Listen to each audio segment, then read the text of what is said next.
Hello बच्चों, good morning. Nalanda school के YouTube channel के अंदर आपका हार्दिक स्वागत है। आप आराम से घर बैठे स्टडी कीजिए और अच्छे से अच्छे नोट्स को क्या कीजिए, तैयार कीजिए और अपने चैनल को ज्यादा से ज्यादा सब्सक्राइब कीजिए, लाइक कीजिए और क्या कीजिए, शेयर कीजिए ताकि सभी बच्चों तक ये वीडियो पहुंच सके। अब हमने एक टॉपिक चल रहा था संश्लेषित रेशे हुए प्लास्टिक। उसके अंदर हमने पढ़ लिया था कौन सा टॉपिक, प्लास्टिक के अंदर चल रहे थे। एक तो था थर्मोप्लास्टिक और दूसरा था थर्मोसेटिंग प्लास्टिक। थर्मोप्लास्टिक के अंदर हमने पढ़ा था कि ऐसे प्लास्टिक जिनको गर्म करने के बाद में दूसरी अवस्था में ढाला जा सकता है, वापस पहले वाली अवस्था में लाया जा सकता है। वो कैसे प्लास्टिक थे?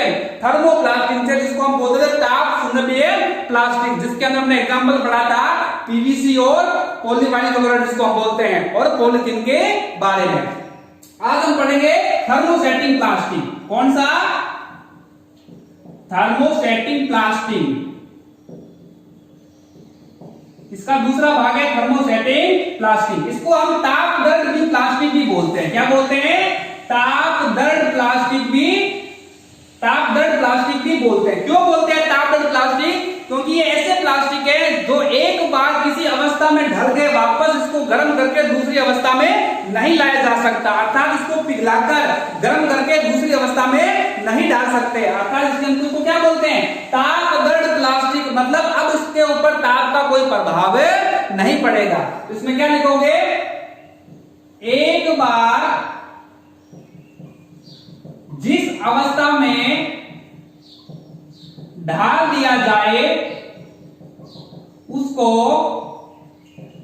वापस उसी अवस्था में नहीं लाया जा सकता। उसी अवस्था में नहीं लाया जा सकता है। अर्थात ये कौन से प्लास्टिक है? ताप दर्द प्लास्टिक या थर्मोसेटिंग प्लास्टिक। अर्थात ये अघुलनशील होते हैं। क्या होते हैं? अघुलनशील होते हैं, मतलब दोबारा से घुलते नहीं है, और अगलनीय होते हैं। क्या होते हैं? अगलनीय होते हैं। अर्थात इनको दोबारा से गालकर नया पदार्थ नहीं बनाया जा सकता। इसके अलावा ये क्या होते हैं? अनुकर्मणीय होते हैं। क्या होता है? अनुकर्मणीय होते हैं। अनु का मतलब होता है पीछे, वापस। अर्थात इसको गर्म करने के बाद में पहले वाली अवस्था के अंदर नहीं लाया जा सकता। एक बार जिस अवस्था में आपने इसको ढाल दिया, ऐसे प्लास्टिक को ढाल दिया, वापस गर्म कर पिघलाकर इसको दूसरी अवस्था में नहीं लाया जा सकता। इस प्रकार के प्लास्टिक को हम बोलेंगे थर्मोसेटिंग प्लास्टिक या ताप दर्द प्लास्टिक। इसमें एग्जाम्पल की बात करें तो अपने देखते हैं इसके अंदर बेकेलाइट। कौन सा एग्जाम्पल? बेकेलाइट। जो घरों के अंदर जो स्विच होते हैं, जो बिजली बोर्ड वाले स्विच लगे होते हैं, बटन लगे होते हैं जिसका आप ऑन ऑफ करते हो, वो स्विच किससे बने होते हैं? बेकेलाइट के बने होते हैं। किसके बने होते हैं? बेकेलाइट के बने होते हैं। अर्थात उनको दोबारा से गर्म कर दूसरा प्लास्टिक नहीं बनाया जा सकता है। इसका पहला आपने क्या ले सकते हैं इसके अंदर के इसका उपयोग किसमें होता है? घरों के स्विच या बिजली स्विच, घरों के बिजली स्विच बनाने में, घरों के बिजली स्विच बनाने में। दूसरा इसका उपयोग है रसोई में जो वस्तुएं, जो बर्तन काम में लेते हैं, बर्तनों के अंदर भी इस प्लास्टिक का यूज किया जाता है। आपने देखा होगा कुकर वगैरह के अंदर कि उसके ऊपर जो प्लास्टिक के हत्थे लगे होते हैं, वो भी किसके बने होते हैं? बेकेलाइट के बने होते हैं। किसके बने होते हैं? बेकेलाइट। वो कठोर होते हैं, मजबूत होते हैं और जल्दी से उष्मा पाकर फैलते नहीं है। तो हम लिख सकते हैं बर्तनों में इसका उपयोग किया जाता है। इसके अंदर बर्तनों में इसका उपयोग किया जाता है। इसके अलावा ये क्या होते हैं? ताप के प्रति क्या होते हैं? ताप के प्रति कुचालक होते हैं। क्या होते हैं? कुचालक होते हैं। मतलब उष्मा और धारा का क्या नहीं करते हैं? चालन नहीं करते। आप बर्तन को पकड़ते हो, उसको आसानी से पकड़ पाते हो। बाकी का बर्तन पूरा पात्र क्या होता है? गर्म हो जाता है। कुकर को पकड़ते हो आप, काड़े वाले हाथे से पकड़ते हो। अर्थात उस हाथे से क्यों पकड़ पा रहे हो? क्योंकि वो किसका बना हुआ है? बेकेलाइट का। बाकी पात्र गर्म हो जाएगा। क्यों? क्योंकि वो धातु का बना हुआ है, और धातु धारा का क्या करते हैं? उष्मा का क्या करते हैं? चालन करते हैं। ये उष्मा के प्रति क्या होता है? कुचालक होता है। आगे बात समझ में? तो ये जो बेकेलाइट है वो किसका बना हुआ है? Thermosetting plastic. एक दूसरे एग्जांपल की बात करें तो एक आता है मेलेमाइन या मेलेमिन। ये मेलेमिन है, ये भी कौन सा प्लास्टिक है? थर्मोसेटिंग प्लास्टिक है। आपने देखा होगा इसको हम अग्निरोधी प्लास्टिक भी बोलते हैं। ये जितने भी प्लास्टिक है आपको पता है आग के प्रति क्या होते हैं, जल्दी से आग पकड़ लेते हैं, लेकिन जो ये मेलामिन प्लास्टिक होता है ये अग्निरोधी होते हैं, अर्थात ये इसको जल्दी से आग नहीं पकड़ते हैं। जितने भी बिजली उपकरण में काम करने वाले कर्मचारी हैं वो इस मेलामिन प्लास्टिक ही क्या करते हैं, यूज करते हैं। इसके अलावा फर्श टाइल्स बनाने के अंदर भी इसका उपयोग किया जाता है। फर्श टाइल्स और बर्तनों के अंदर भी इसका उपयोग किया जाता है, क्योंकि उसमें पकड़ जल्दी से फैलते नहीं है। इसको हम क्या बोलते हैं, अग्निरोधी भी बोलते हैं। क्या बोलते हैं, अग्निरोधी भी बोलते हैं, क्योंकि जल्दी से यहाँ ये अग्नि को नहीं पकड़ते, अग्नि के अंदर नहीं पिघलता है। तो आगे बात समझ में, ये बोलते थर्मोसेटिंग प्लास्टिक, जिसको हम तापदर्शी बोलते हैं, अर्थात ऐसे प्लास्टिक जिनको गर्म करने पर वो पिघलते नहीं है। दो प्रकार के होते हैं, एग्जांपल पढ़े, बेकेलाइट और मेलामिन। आगे बात समझ में, प्लास्टिक के गुण, प्लास्टिक के गुण, तो प्लास्टिक के क्या क्या गुण है? सबसे पहला ये गुण आता है इसके अंदर, ये अनविक्रियशील होते हैं। ये क्या होते हैं, अनविक्रियशील या अक्रियशील होते हैं, अक्रियाशील होते हैं, अर्थात ये जल्दी से क्या नहीं करते हैं, क्रिया नहीं करते हैं, अर्थात ये किसी प्रकार से क्रिया नहीं करते, चाहे हवा हो पानी हो उसके अंदर ये क्रिया नहीं करते हैं। अपने देखते हैं धातु से बनी हुई वस्तु है, धातु से बनी हुई वस्तु है, इसको हवा के अंदर खुला छोड़ने पर वायु नमी के रूप में वो ग्रहण करके उसके ऊपर क्या लग जाता है, जंग लग जाता है, खराब हो जाता है।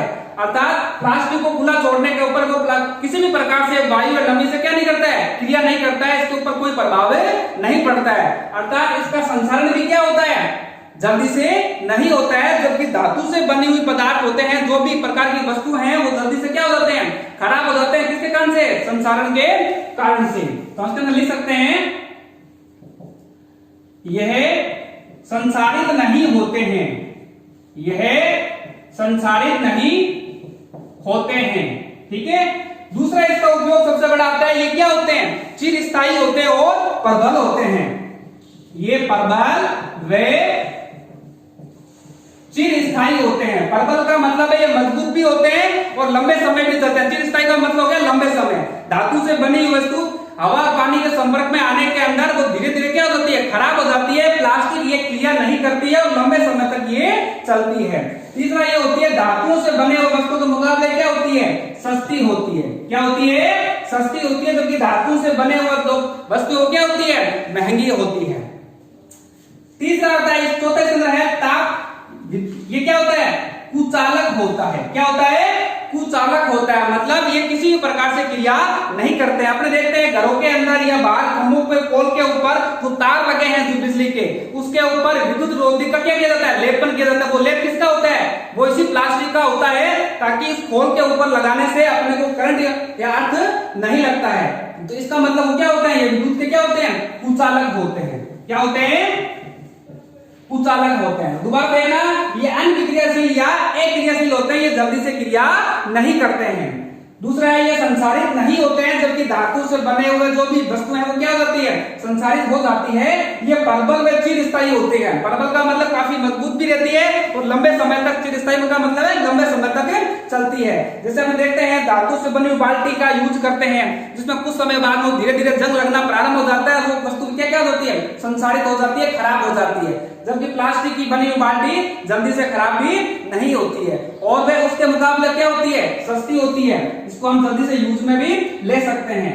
और ये कुचालक होती है, अर्थात इसके अंदर धारा कोई प्रवाहित या उष्मा प्रवाहित नहीं होती है, ठीक है। प्लास्टिक के उपयोग, प्लास्टिक के उपयोग, वैसे तो उपयोग हमने बीच में पढ़ भी लिए थे, लेकिन नेचुरल उपयोग और देख लेते हैं इसके थोड़े बहुत। प्लास्टिक के उपयोग कहां कहां इसके उपयोग आते हैं। हम देखते हैं कि जो दवाई की गोलियां होती है उनको पैक करने में जो प्लास्टिक है उसका ही यूज किया जाता है। तो लिख सकते हैं, दवाई की गोलियों को पैक करने में जो प्लास्टिक यूज होता है वो उसी का उपयोग किया जाता है। दूसरा हम देखते हैं, ये ताप के प्रति क्या होते हैं, कुचालक होते हैं, सॉरी विद्युत के प्रति, विद्युत के प्रति क्या होते हैं, कुचालक होते हैं। तीसरा इसके अंदर हम देखते हैं, आपने देखा होगा एक टेफ्लॉन टाइप का प्लास्टिक आता है, जिसको हम नॉन स्टॉप तवा भी बोलते हैं। आपने देखा होगा नॉन स्टॉप तवा जिसका हम घरों के अंदर भी यूज करते हैं, उसके ऊपर जो परत चढ़ी होती है, जो तेल की बूंदों और पानी की बूंदों को आपस में चिपकने से क्या करती है, रोकती है, जिसके अंदर आप कोई भी प्रकार का खाद्य सामग्री पका सकते हैं, लेकिन वो चिपकता नहीं है। क्यों नहीं चिपकता है? क्योंकि वो टेफलॉन टाइप का जो प्लास्टिक होता है, जो तेल की बूंदों और पानी की बूंदों को आपस में चिपकने नहीं देता है। तो टेफलॉन प्लास्टिक के अंदर भी इसका यूज किया जाता है। टेफलॉन प्लास्टिक है, उसका भी इसका उपयोग किया जाता है। चौथा आता है मेलामाइन।